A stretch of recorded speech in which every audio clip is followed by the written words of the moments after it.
Power once flowed from controlling a single, ordinary material.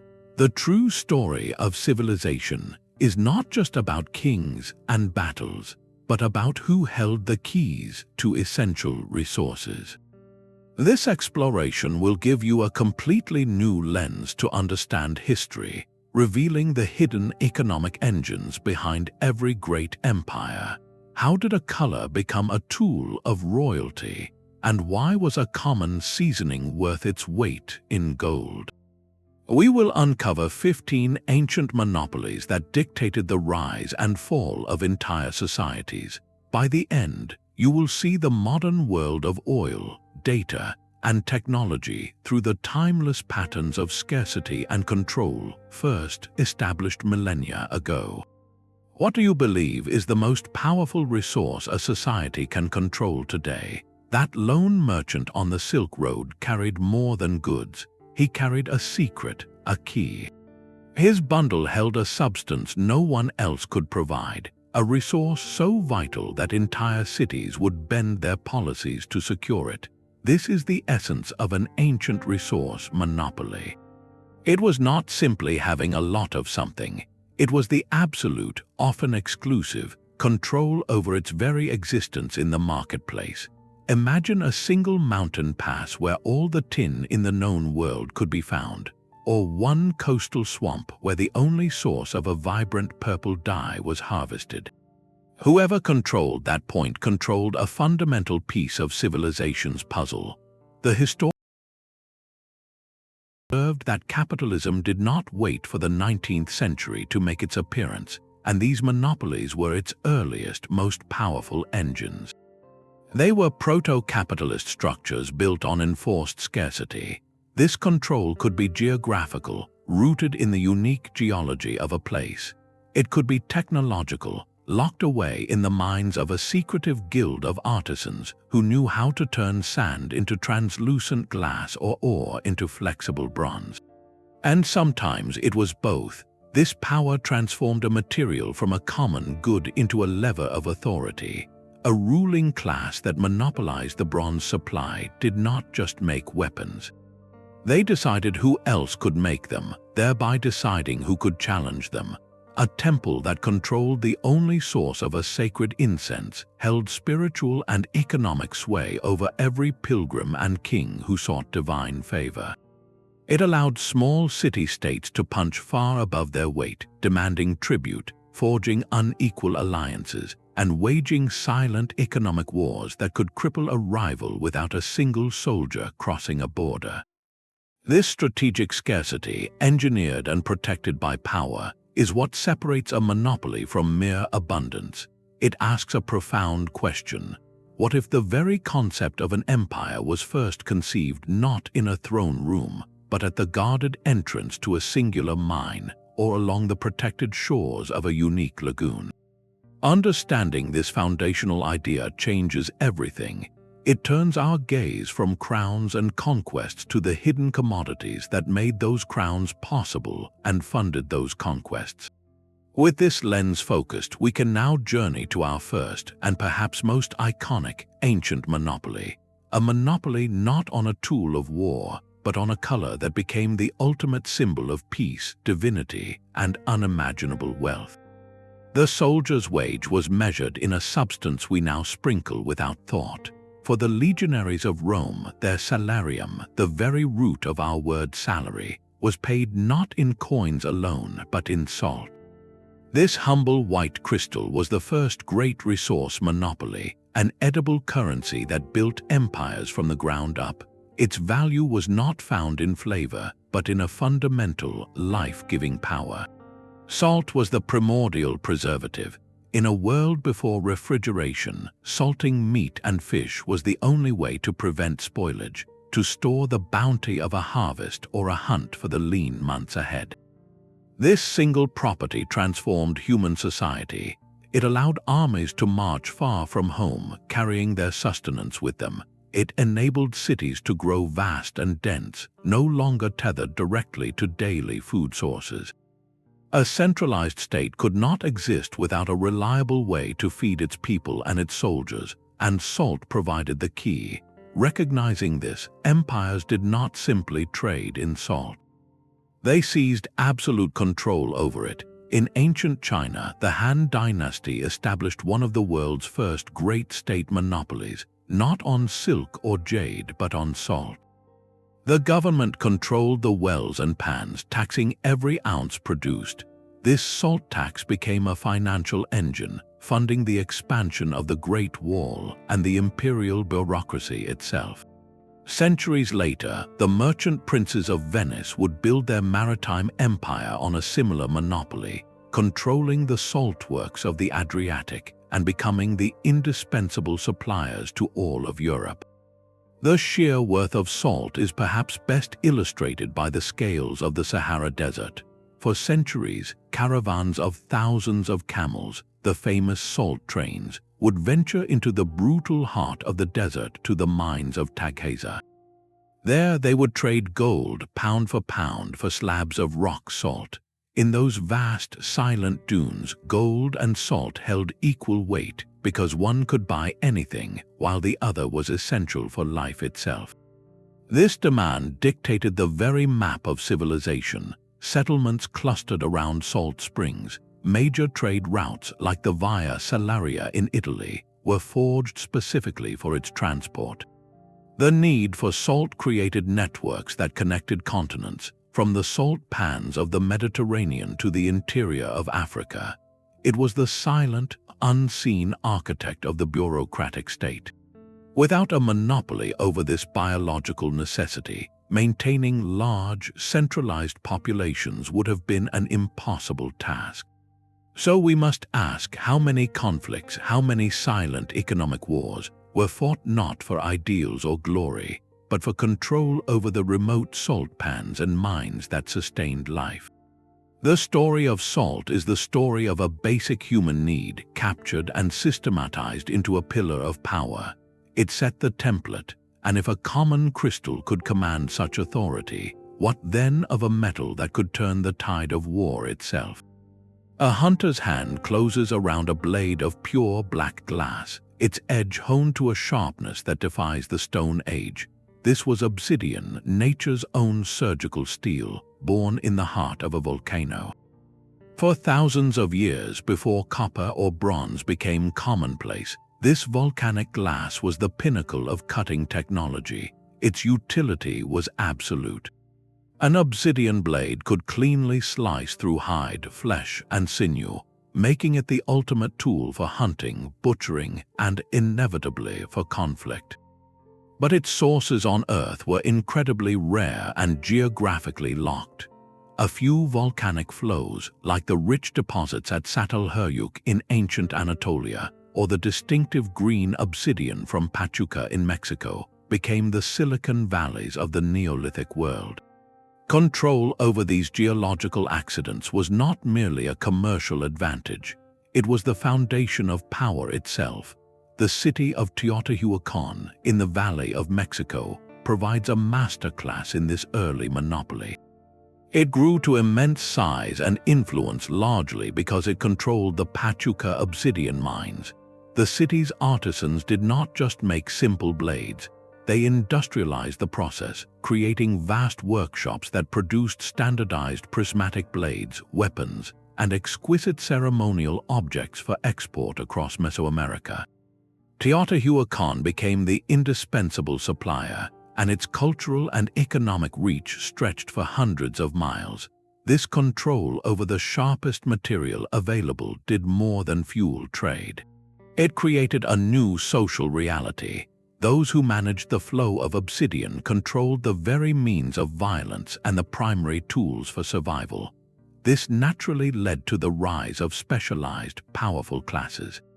Warrior elites emerged, equipped with the best weapons. Priestly classes used polished obsidian for mirrors, believed to be portals to the spiritual world, and for ritual bloodletting implements, consolidating both religious and temporal authority. The monopoly was dual purpose. It armed the state and sanctified its rule. You can trace the ghost of this ancient power on a map. The distribution of obsidian artifacts, chemically traced back to their source volcanoes, paints a vivid picture of prehistoric politics and economics. Finding Pachuca obsidian in a Mayan city far to the south is not just evidence of trade. It is a direct line to Teotihuacan's sphere of influence, a silent testament to a resource dependency that shaped alliances and hierarchies. This raises a profound question about the nature of human advancement. Our leap from scattered tribes to interconnected cities was guided, in part, by the strategic control of a glittering, fractured rock. Obsidian did not just cut through animal hide. It cut through the fabric of egalitarian society, helping to etch the early lines between the powerful and the common, between those who controlled the technology and those who merely used it. It was the sharp edge upon which social stratification was forged, and if a glass could carve the early contours of power, what then of a metal alloy that could conquer the world? Copper alone was soft, a pliable disappointment, but combine it with a specific, elusive gray metal, and you achieved a revolution. Tin was the magical ingredient, the catalyst that transformed the malleable into the formidable, birthing the Bronze Age. Its scarcity was legendary. While copper deposits were scattered across the ancient world, major sources of tin could be counted on one hand. The distant mines of Cornwall at the edge of the known world, the remote veins in the Erzgebirge Mountains of Central Europe, and the treacherous routes from Afghanistan became the focal points of an entire epoch. To possess bronze, you needed tin, and to get tin, you had to navigate a perilous, monopolized web. Civilizations rose to prominence not by owning the mines, but by controlling the choke points along the supply routes. The Minoans of Crete, with their formidable navy, became the middlemen of the Mediterranean, taxing and transporting tin from the west to the powerful empires of the east like Mycenae and the Hittites. The Assyrians further inland grew powerful by securing overland routes from the east. This was not simple commerce. It was a high-stakes geopolitical game. A kingdom that secured a reliable tin supply could outfit its army with weapons that were stronger, sharper, and more durable than anything its rivals could field. It could craft tools that plowed fields more efficiently and created art that proclaimed its gods and kings. The monopoly over tin translated directly into military supremacy, economic prosperity, and cultural prestige. This created the world's first fragile, interconnected global system.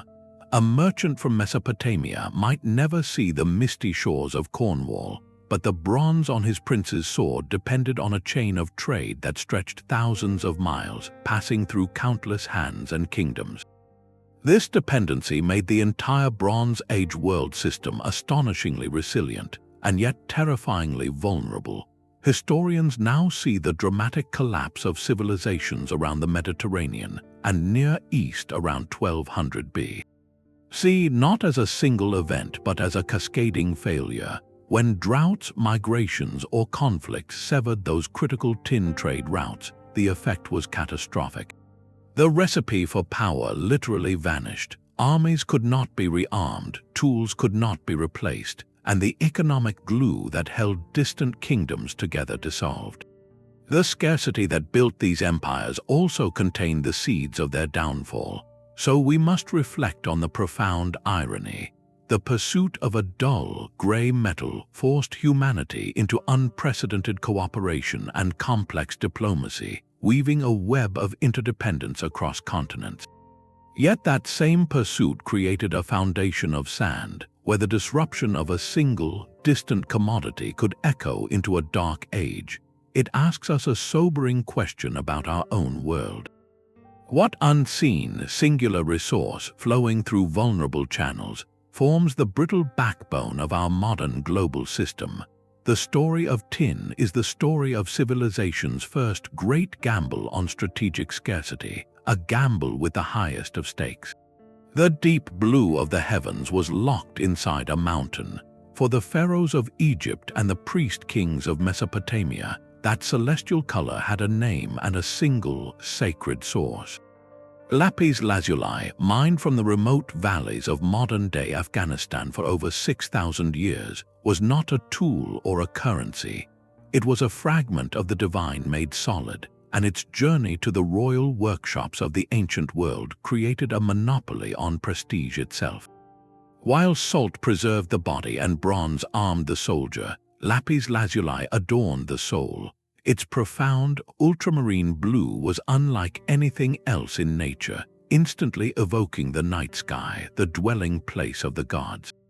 To possess it was to possess a piece of that cosmic authority. This is why we find it crushed into the pigment that colored the funeral mask of Tutankhamun, and why it was inlaid into the eyes of Sumerian statues, meant to grant them an eternal, watchful presence. The value was entirely symbolic, yet that symbolism was the very bedrock of royal and religious power. Controlling its flow meant controlling access to the ultimate status symbol. No civilization held the mines directly. Instead, powerful intermediaries arose to manage the treacherous 1,000-mile journey. The Indus Valley civilization, with its sophisticated trade networks, likely played a key role moving lapis eastward. Mesopotamian city-states like became wealthy hubs, taxing and distributing the stone westward to Egypt. These middlemen did not just move a commodity, they controlled a sacrament. They decided which king could project an image of heavenly mandate, and which temple could display the most convincing representation of the god's favor. The arduous caravan routes snaking through mountains and deserts became arteries of culture. Along with each carefully packed block of lapis traveled artistic motifs, technological ideas, and religious concepts. The stone was a physical catalyst for the first great conversations between distant civilizations. Its scarcity and cost made it the perfect medium for displaying unchallengeable authority. In a world where power was performative, a headdress of lapis lazuli beads or a statue with lapis eyes was a silent, stunning declaration. It answered a question without words. Who here is touched by the gods, who commands resources from the edge of the world? This monopoly challenges our very definition of a strategic resource. Lapis lazuli had no practical function. You could not eat it, fight with it, or build with it. Its power was purely perceptual, woven from human beliefs about beauty, the cosmos, and hierarchy. It proves that the most potent monopolies are not always over what people need to survive, but over what they desperately need to believe. If a society's elite could monopolize the symbols of the sacred, they could justify their place at the pinnacle of society. So we must wonder, what are the lapis lazuli of our own age? What non-essential, perception-driven commodities do we grant immense power, allowing those who control them to shape our ideals of status and success? The pursuit of this blue stone reminds us that economics and spirituality have always been intertwined, and that the control of beauty can be as consequential as the control of bread. And from this monopoly on celestial symbolism, we turn to one rooted in the most earthly of desires, a craving so powerful it would launch ships and forge empires from the scent of a burned tree resin. The scent of cedar was the perfume of empire. In the sun-baked landscapes of the ancient Near East, where wood was often scarce and twisted, the forests of Lebanon held a towering treasure. These were not ordinary trees. Cedars of Lebanon grew straight and true, with a fragrant, durable heartwood that resisted rot and insects. In a region defined by stone and sand, this timber was a miracle, and it became the fifth great monopoly, shaping the destiny of nations that never set foot in the mountain groves. For shipbuilders, it was the perfect material. The Phoenician city-states of Tyre, Sidon, and Byblos, whose names are forever linked to the sea, understood this completely. They controlled the forests, and with that control, they built the Mediterranean's first great commercial and naval fleet. Their sleek, cedar-hulled ships could brave open waters, carrying goods and establishing colonies from Cyprus to Carthage. Control of cedar meant control of the sea lanes and thus control of trade itself. but the wood's power reached inland into the realm of the sacred.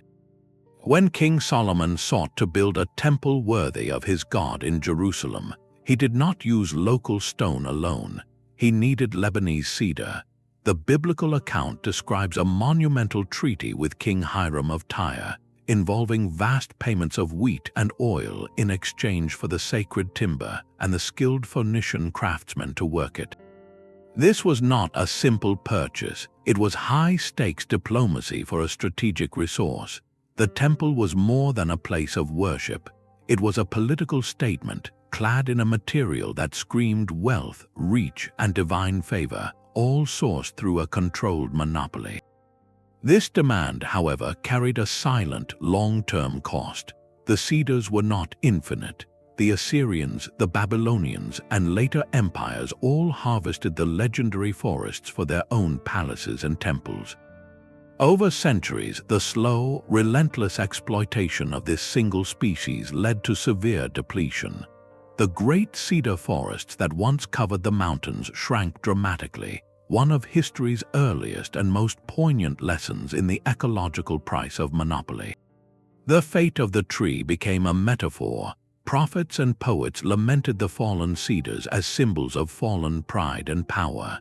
This teaches us a crucial dimension of ancient control. A resource monopoly was not just about wealth in the moment. It was about consuming a finite environmental legacy, often with little thought for the future.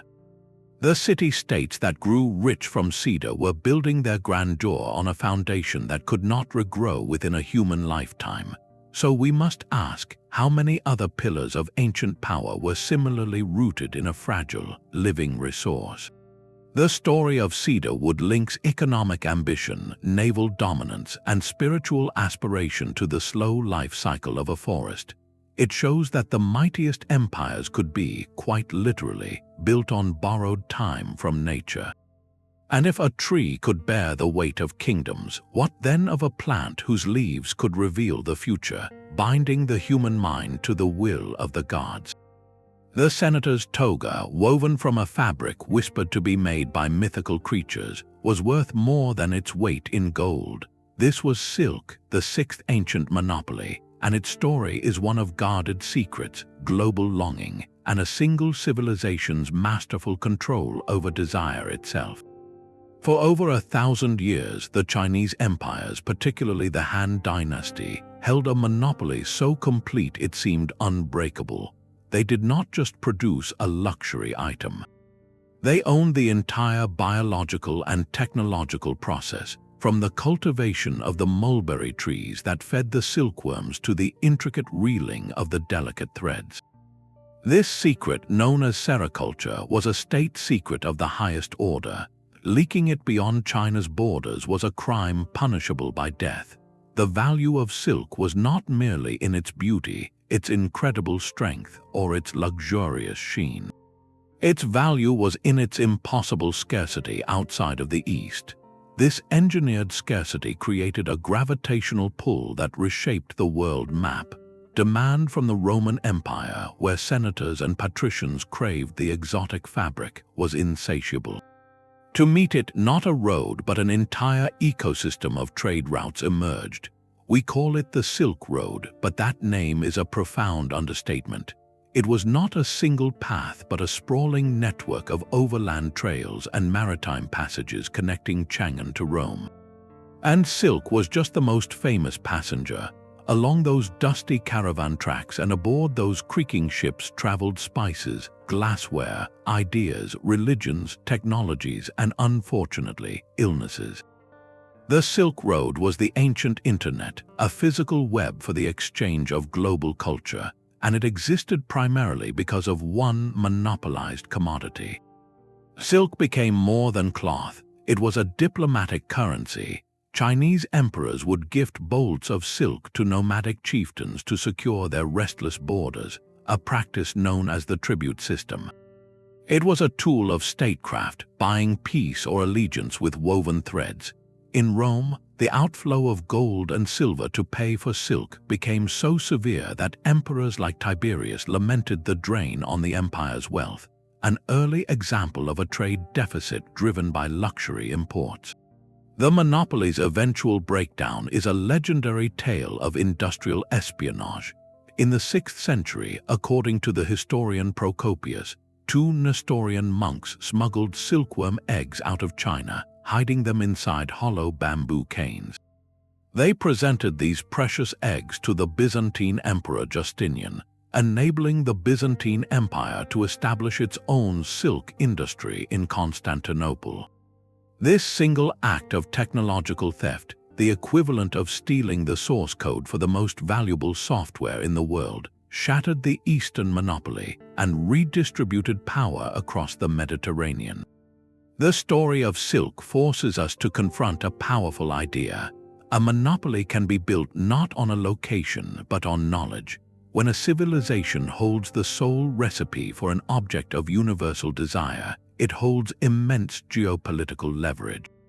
It can spark the creation of entire global systems, dictate the flow of wealth, and use a simple thread to weave a web of influence that ensnares empires. It makes us wonder, what are the guarded silkworm eggs of our digital age? What proprietary technologies or datasets hold a similar power to dictate the flows and connections of our modern world? Silk teaches us that sometimes the most fragile thread can be the strongest tether of control. A golden tear of the ancient forest, washed ashore by northern tides, held the power to connect worlds. Amber, the fossilized resin of primeval conifers from the Baltic coast, became the 7th great monopoly, a sunlit gemstone that illuminated trade routes and transformed the map of Europe. While Mediterranean empires battled over metals and silks, a quieter, equally potent economy flowed southward along the Amber Road. This was not a single path, but a network of river and overland trails stretching from the shores of modern-day Poland and Lithuania all the way to the courts of Egypt, Greece, and Rome. The material itself seemed magical, warm to the touch, lighter than stone, and when rubbed, it could attract feathers and dust, a mysterious electrostatic property that confirmed its perceived life force. To the ancients, this was solidified sunlight, captured energy, a talisman with protective and healing powers. Egyptian pharaohs like Tutankhamun were buried with Baltic amber scarabs. Roman matrons paid extraordinary sums for beads and carvings, believing it could ward off illness. Its value was a perfect alchemy of beauty, mysticism, and perceived utility. The control over this resource lay not with a centralized empire, but with the local tribes of the Baltic region, the early Prussians, the Easti. They were the gatekeepers. They harvested the raw nodules from the sea and coastal forests and regulated their passage south, trading with intermediary Germanic and Celtic tribes, who then funneled the amber toward the Mediterranean. This control, though decentralized, was absolute. No one could bypass the source. This monopoly did something remarkable. It pulled the seemingly remote, barbarian north from the periphery of history into the central economic narrative of the classical world. The Amber Road was a two-way street. In exchange for the golden resin, Mediterranean goods, fine bronze work, glass, wine, and coinage flowed north, enriching local chieftains and altering their material culture. A chieftain who controlled a key stretch of the Amber Road did not need a vast army to become powerful. His wealth, derived from taxing this flow of desirability, allowed him to reward followers, forge alliances, and elevate his status far beyond what his military strength alone could achieve. He became a merchant king, his authority cemented by a commodity that was, in practical terms, utterly non-essential. Amber asks us to reconsider the engines of history. Can a resource that you cannot eat, build with, or fight with still dictate political landscapes and cultural exchange? The answer, gleaming from the Baltic shores, is a definitive yes. When a society assigns immense value to rarity and transcendent beauty, control over that symbol becomes a form of power as real as any weapon. The amber monopoly wove the North and South into a single economic tapestry, proving that influence could be purchased not just with force but with captured sunlight. And if a beautiful resin could shape continents, what of a humble being whose bitter taste unlocked the very spirit of a civilization? The library of Alexandria's vast knowledge was inscribed on a material grown in the marshes of the Nile. Papyrus, the world's first practical paper, was the 8th ancient monopoly, and it gave Egypt a command over information that was as potent as any army's command over bronze. The papyrus reed flourished only in the specific conditions of the Nile Delta, and for centuries the Egyptians held the exclusive secret of its manufacture. They did not just write on papyrus, they built a state with it. This was the administrative backbone of pharaonic power. Tax records, census data, legal decrees, supply inventories for monumental building projects. All of it was systematically recorded on these lightweight, portable scrolls. For the first time in history, a central government could manage the complexities of a large empire with precision, reaching from the Mediterranean coast deep into Nubia. Control over the papyrus supply was control over bureaucracy itself. It enabled the pharaoh to know what every province owed, to track the movement of grain from the fields to the granaries, and to dispatch orders to military commanders hundreds of miles away. The written word on this specific medium became the silent engine of imperial logistics and law. This monopoly also fueled cultural and intellectual dominance. Egypt did not hoard all its papyrus. It became a major export, with scrolls shipped across the Mediterranean. The great libraries of the ancient world, including Alexandria, were literally built on Egyptian papyrus. By controlling the primary medium for recording knowledge, Egypt indirectly shaped the intellectual landscape of the classical world. Greek philosophers, Roman historians, and Anatolian poets all set their thoughts down on a material sourced from a single, monopolized swamp. The revenue from this trade further enriched the Egyptian state, creating a virtuous cycle where information control generated the wealth to strengthen that control further. The end of this monopoly marks a pivotal shift in the history of power, as other civilizations lacking access to the papyrus plant sought alternatives. They developed parchment from treated animal skins and later paper from pulped fibers. These technologies decentralized the production of writing material. Information could now be recorded and disseminated far from the banks of the Nile. The ability to keep records, publish laws, and spread ideas was no longer chained to one geography. This fragmentation of the information medium helped other centers of power to rise and challenge Egyptian influence. It prompts a direct parallel to our own time. The papyrus monopoly shows that whoever controls the dominant medium for storing and transmitting information holds a profound strategic advantage. It makes us ask, in our digital age, what is our papyrus? Is it a specific software platform, a social media network, or a data storage protocol? The lesson from the Nile is clear. The substance that carries our words can be as powerful as the words themselves. A Roman gourmet would have traded silver for a single sack of black peppercorns. In the grand narrative of monopolies, the ninth stands apart, for it was built not on necessity or symbolism, but on pure, intoxicating desire. The spice trade, centered on pepper from India's Malabar coast and cinnamon from Sri Lanka, was a monopoly on flavor itself, and its control became the single greatest economic engine of the medieval and early modern world. For over 1,000 years, the sources of these spices were a closely guarded secret, wrapped in fantastical legends by Arab and Indian merchants who dominated the routes. They spoke of cinnamon guarded by giant birds in mythical lands and pepper groves protected by poisonous serpents. These were not just stories, they were strategic disinformation designed to deter competitors and justify exorbitant prices. The monopoly was a multi-layered chain. Local growers sold to regional traders, who sold to Arab dhow captains, who transported the spices across the Indian Ocean to ports like Alexandria. From there, Venetian and Genoese merchants bought them at a steep markup to distribute across a Europe desperate for their taste. Each link in this chain took its profit, making a pound of pepper in London worth a laborer's monthly wage.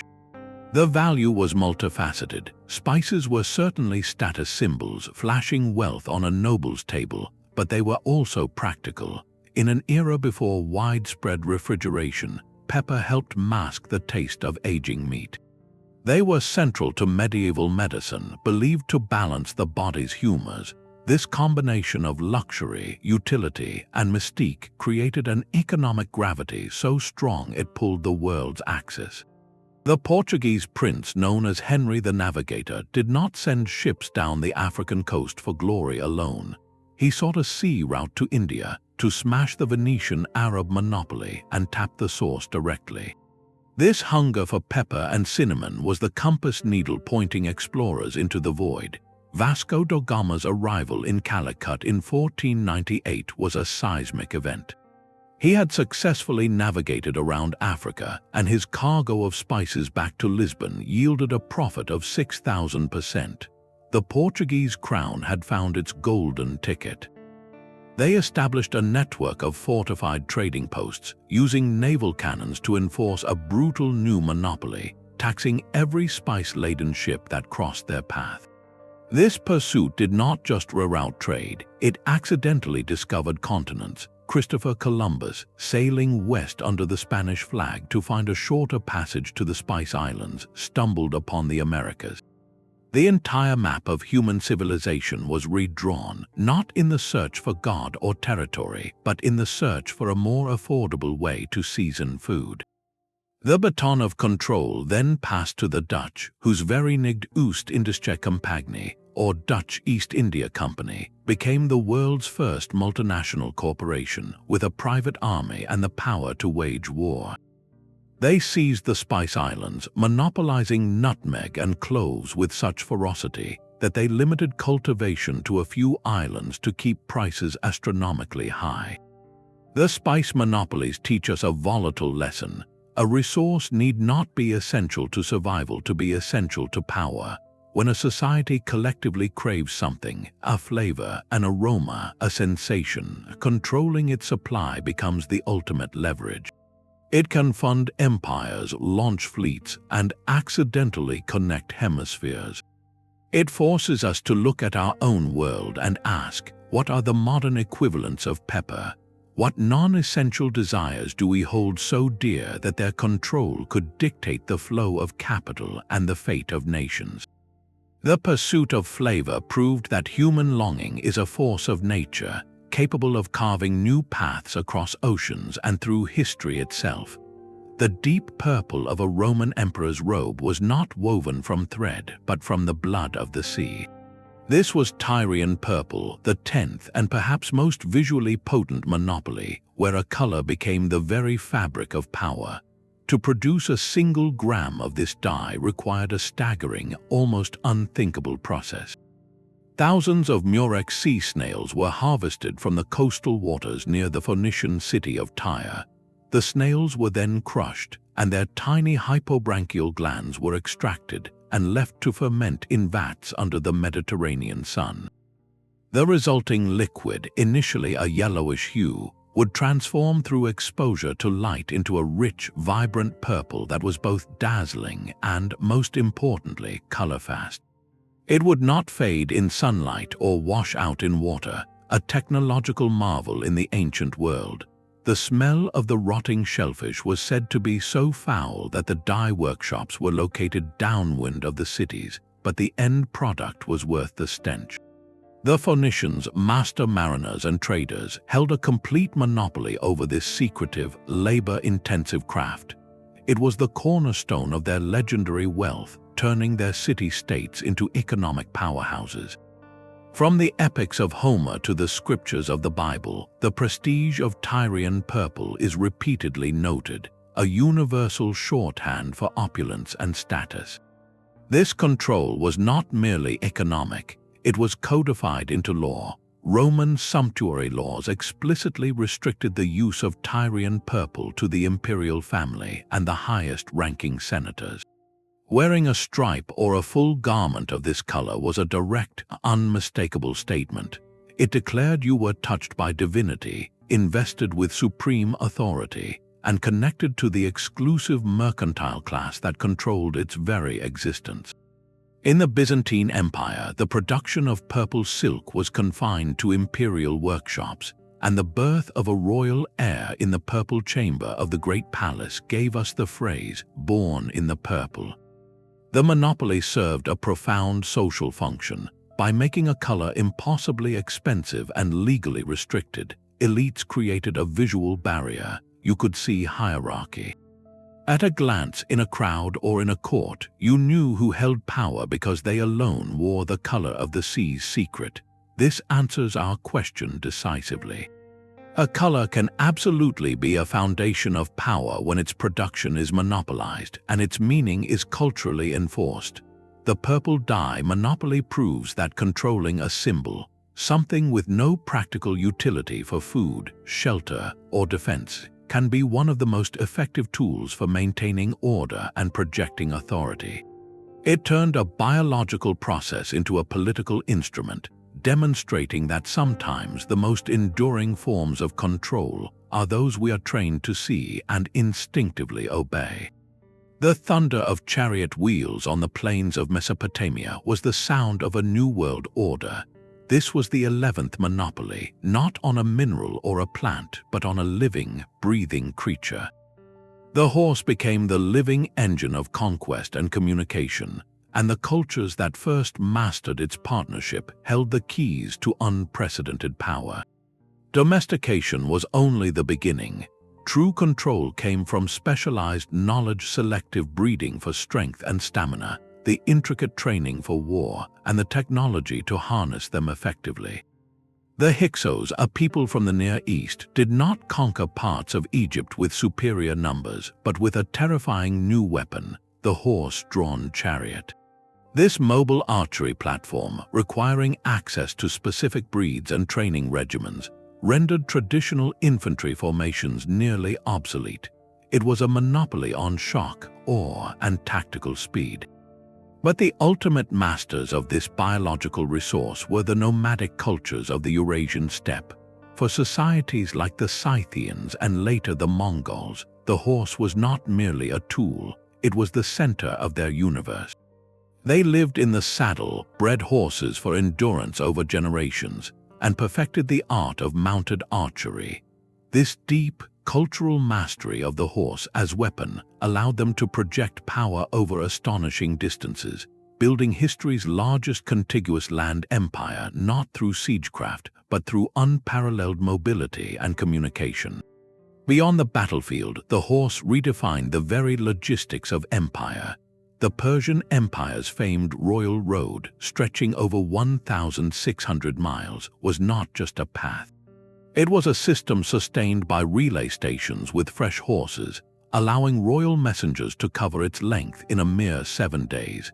Information could now travel faster than an army, enabling a central authority to administer vast territories with a speed previously unimaginable.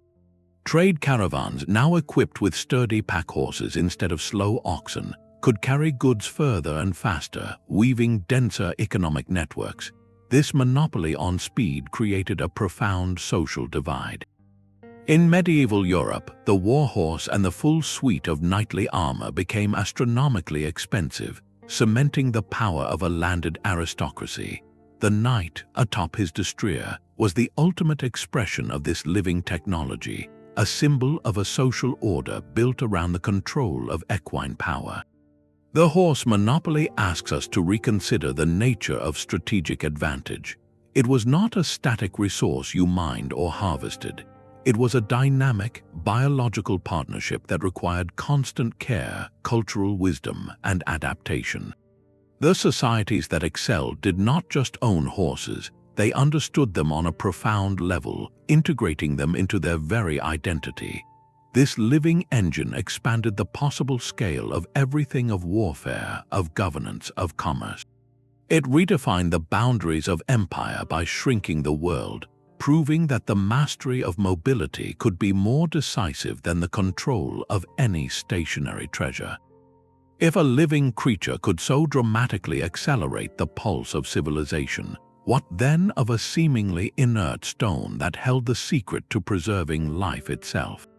The pyramids of Giza are not just structures, they are geological statements.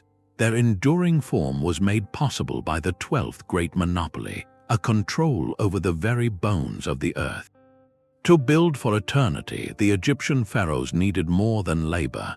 They needed specific, perfect stone, and they claimed exclusive rights to the quarries that provided it. The rose-red granite for sarcophagi and obelisks came from the royal quarries at Aswan, hundreds of miles up the Nile. The gleaming, fine white limestone that once sheathed the Great Pyramid came from the hills of Tura across the river from Memphis. These were not open markets, they were state-owned industrial sites, operated by conscripted labor and skilled artisans, with every block earmarked for a royal project. This monopoly was about more than construction. It was about controlling the narrative of power, written in a language that would outlast papyrus and memory. By commanding these singular sources, a pharaoh could mobilize a society's entire productive capacity toward a single, staggering goal. The pyramid was not merely a tomb. It was the ultimate proof of concept, demonstrating a king's God-given authority to organize thousands, to move mountains, and to literally reshape the horizon in his name. The stone itself became propaganda. Its quality, its uniformity, its sheer mass broadcast a message of unassailable order and permanence to every citizen and foreign envoy. The Roman Empire later perfected this same strategy, but on a continental scale. They did not just build with local rubble. To create a unified architectural language of empire from Britain to Syria, they monopolized the sources of specific stones. They controlled the travertine quarries near Tivoli, which provided the robust stone for the Colosseum's skeleton. And most famously, they held the marble quarries of Carrara, whose pure white stone was reserved for imperial portraits, temples, and the facades of forums. A statue carved from Carrara marble was not just art. It was a piece of the imperial center, physically planted in a distant province, a constant, gleaming reminder of where ultimate authority resided. This was a monopoly on legacy. Controlling these quarries meant controlling the primary medium through which a state communicated its grandeur across centuries. It allowed empires to standardize their aesthetic, creating an instantly recognizable visual identity that reinforced unity and subjugation. The very landscape was mined and transformed to serve a political idea. What does it mean when a state controls not just the army or the treasury, but the very materials of its immortality? It means that power understood its own story was the most valuable resource of all. The stone monopolies teach us that architecture in the ancient world was never just shelter or art. It was the foremost tool of statecraft, a physical manifestation of ideology meant to humble the present and speak to the future. And if controlling stone could shape a civilization's skyline, what then of controlling a substance that could shape the human mind? A shimmering droplet of liquid metal defied every expectation of nature. This was Mercury, or Quicksilver, the 13th ancient monopoly, and its power lay not in what it was, but in what it could unlock. For the Roman miners in Spain, and later for the conquistadors in the Americas, this strange, silvery fluid was the magical key to gold itself. The process was called amalgamation. Crushed ore containing tiny particles of gold was mixed with mercury. The mercury would bind with the gold, forming a soft, putty-like amalgam. This amalgam was then heated, the mercury vaporizing away and leaving behind pure, concentrated gold. Without mercury, vast quantities of New World silver and gold would have remained locked inside stubborn rock, economically useless. This made mercury a meta-monopoly, controlling its sources like the immense mines at Almudena in Spain, meant you controlled the very process of wealth creation. The Spanish crown understood this completely. They declared the Almudena mines a royal monopoly, and the mercury flowed across the Atlantic in specially built ships to fuel the silver mines of Potosi. It was the indispensable chemical engine of empire, but mercury's allure was dual. To alchemists, it was the prima materia, the first matter from which all metals were formed. Its liquid metal state, its mysterious mobility, seemed to hold the secret of transformation itself, a path perhaps to creating gold or even achieving immortality. In ancient Chinese and Indian traditions, it was used in medicines and elixirs, a testament to its perceived vital force. This combination made it priceless, a substance that promised both infinite material wealth and transcendent spiritual power. The dark irony, of course, is that this pursuit came with a hidden, terrible cost. The toxic properties of mercury were poorly understood for centuries. The miners who handled it, the alchemists who inhaled its vapors, and the patients who consumed it faced severe health challenges, a slow and insidious hardship that was the shadow side of this gleaming commodity. This forces us to confront a difficult truth about the infrastructure of power. The glittering treasures of history often rested on hazardous, unseen processes. The mercury monopoly reveals that the greatest fortunes were sometimes extracted with a substance as dangerous as it was valuable. It makes us wonder, what are the modern equivalents of quicksilver? What toxic or ethically fraught processes are the hidden engines behind today's most coveted forms of wealth? The story of Mercury is a cautionary tale of alchemy and ambition, where the quest for eternal value was conducted with a material that quietly undermined the very life it was meant to enhance. The path to the divine was marked by a column of fragrant smoke. Frankincense and myrrh, the 14th ancient monopoly, transformed spiritual longing into terrestrial empire. These were not mere perfumes. They were the sacred scents of commerce and creed, resins wept by scraggly trees that grew only in the harsh, rain-shadowed deserts of modern-day Oman and Yemen. To harvest them was an act of endurance, and to control their flow was to hold a monopoly on the very atmosphere of worship. From the temples of Jerusalem to the ziggurats of Babylon and the funeral rites of Egyptian pharaohs, these aromas were non-negotiable. They purified the air for the gods, anointed the bodies of rulers, and served as vital ingredients in ancient medicines. Without them, ritual was incomplete, and the connection to the divine felt broken. This created a demand that was both universal and inflexible, a perfect recipe for immense power. The kingdoms of South Arabia, most famously Saba, the land of the Queen of Sheba, rose to legendary wealth not on gold or armies, but on their command of these trees. They became the gatekeepers of grace. The incense route, a network of caravan trails running up the Arabian Peninsula, became one of antiquity's most lucrative highways. Nomadic tribes like the Nabateans, who carved the magnificent city of Petra from rose-red cliffs, grew powerful by controlling the oases and mountain passes along this route, taxing every precious bundle. Their wealth was literally built on the scent of sanctity. This monopoly granted its holders something unique: diplomatic leverage with every major empire that craved these resins.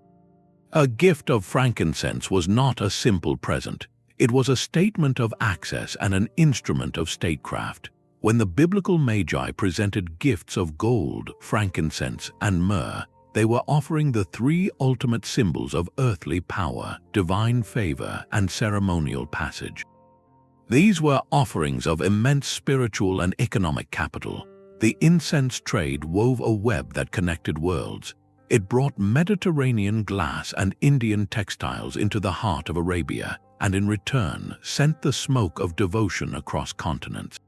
It asks us a profound question about the engines of history. Can an economy be built on a fragrance? The answer, carried on the desert wind, is a definitive yes.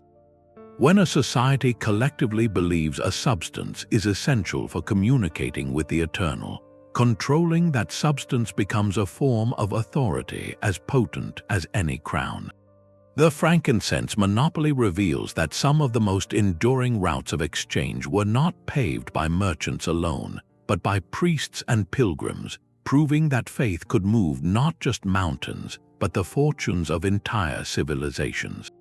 A river's path was the first line drawn on a map of power.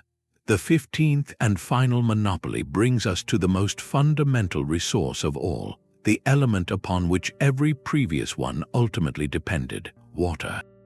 In the sun-scorched landscapes where many early civilizations took root, control over this lifeline was not just an advantage, it was the very definition of sovereignty. This was the monopoly on life itself, engineered through staggering fee of collective will. In Mesopotamia, vast networks of irrigation canals, maintained by thousands, diverted the waters of the Tigris and Euphrates, transforming arid plains into the Fertile Crescent. In Persia, engineers mastered the Qanat, tunneling deep into mountain slopes to create underground aqueducts that delivered cool, clean water across deserts without a single drop lost to evaporation. These were not merely public works, they were the physical infrastructure of authority. To manage water on this scale required a level of social organization that could only be directed from a central point. It demanded planners, overseers, and laborers working in concert, a system that naturally concentrated power in the hands of those who coordinated it. This gave rise to what historian Carl Wittfogel termed the hydraulic empire, a state whose despotic control was rooted in its management of water. The Pharaoh of Egypt was the ultimate embodiment of this principle.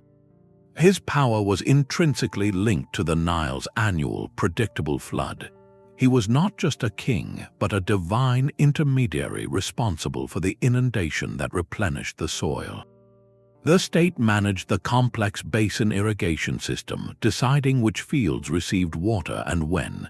This control over the agricultural cycle meant control over the food supply, and thus over every citizen's survival. Similarly, in the arid southwest of North America, the Hohokam culture built over 500 miles of canals in the Salt River Valley.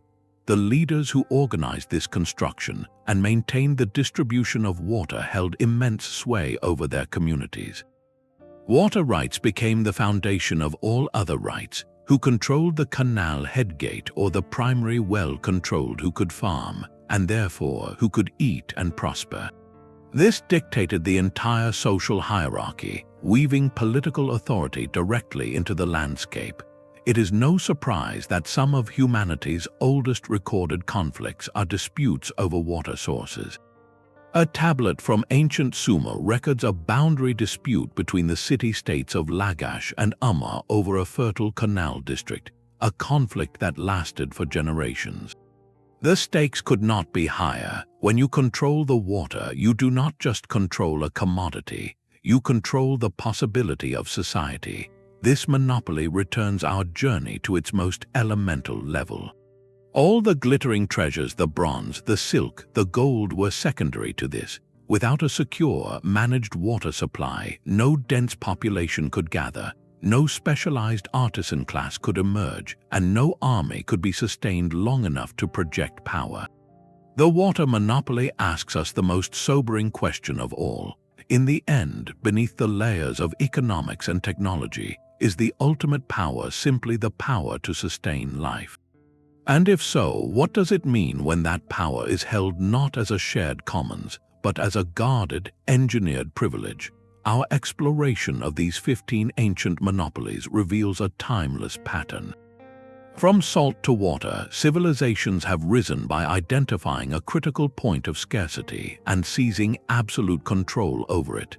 This strategic capture of necessity and desire built the world we inherited, laying down the invisible channels through which power still flows today. The final monopoly of water brings us to the source of all the others. From the salt that paid soldiers to the water that fed cities, these 15 ancient resource monopolies reveal a startling truth. Civilization's ascent was less about invention and more about control. Each system we have explored, whether built around a practical tool like bronze, a luxurious symbol like silk, or a vital necessity like grain, served as an immense lever. It amplified the power of those who held it and dictated the rhythms of trade, war, and cultural exchange for entire regions. These were not passive discoveries of abundance.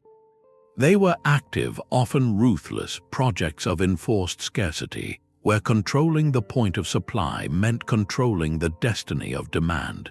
This pattern is the hidden architecture beneath the stories of kings and empires we thought we knew. These ancient models of power are not dusty relics. They echo loudly in the geopolitics of our modern world. Today, we see the same strategic patterns in the control of petroleum, where pipelines and shipping lanes replace the amber road. We see it in the scramble for rare earth minerals essential for our smartphones and green technologies, a 21st century version of the tin trade.